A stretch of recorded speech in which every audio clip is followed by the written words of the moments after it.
Hi everybody, it's February 6th, and today the church honors 26 brave souls who paid the ultimate price for their faith in Jesus Christ by shedding their blood for him when they were crucified in Japan in the year 1597.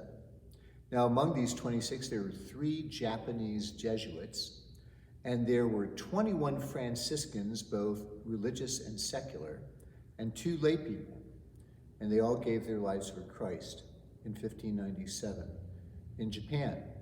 Now, one of the 3 Japanese Jesuits was Paul Miki, and this is what Paul Miki said: "My religion teaches me to pardon my enemies and all who have offended me.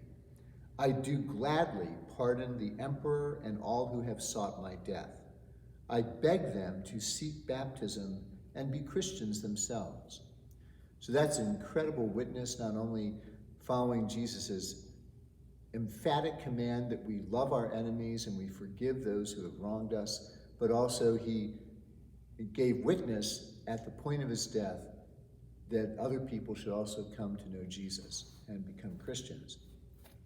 So in this persecution, which was a vicious persecution of Christianity in Japan, the authorities devised a ritualized test to root out the Christians that they wanted to execute. And so sometimes those who were suspected of being Christian, or sometimes whole villages, were presented with an image of Christ or Mary called an afumi, and they were required to stomp on the sacred images as a sign of abandoning their Christian faith. Now, the other option was, of course, death. And so, faced with the possibility of death, many, not only for themselves, but also for their families, many submitted to the test and stomped on the holy images. But many others, of course, refused and paid the penalty, like Paul Miki. Now, among these, the Franciscans was a Mexican. His name was Philip of Jesus, and he is the first martyr of the Americas to be beatified. And Philip of Jesus, when he was growing up in Mexico, was a very mischievous boy. And the story goes that a slave who worked for his family said that Philip had as much chance of ever being a saint as the dried up fig tree in the garden had of sprouting leaves.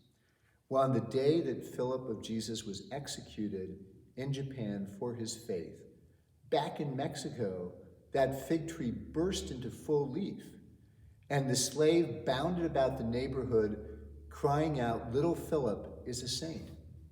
So today we honor these brave souls who chose Christ over life and died for him. So may their faith strengthen ours as well, who unfortunately don't have those kinds of persecutions on us yet. So tomorrow we have a funeral mass for Tommy Hogg, known by many parishioners for his many, many years in our parish. And so the funeral mass will be at noon tomorrow, Friday, February 7th, and there will be a reception following. And so encourage you to come and support Linda Hogg and her sons, Brandon and Clifford, and Linda's grandsons, and to pray for Tommy tomorrow at noon on Friday.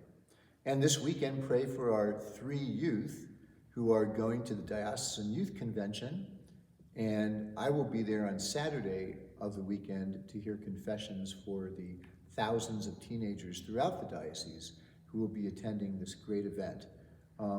Pray for the strengthened faith of all of our young people in the diocese.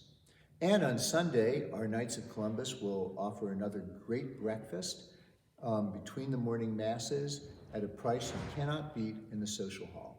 So I'll see you all in church.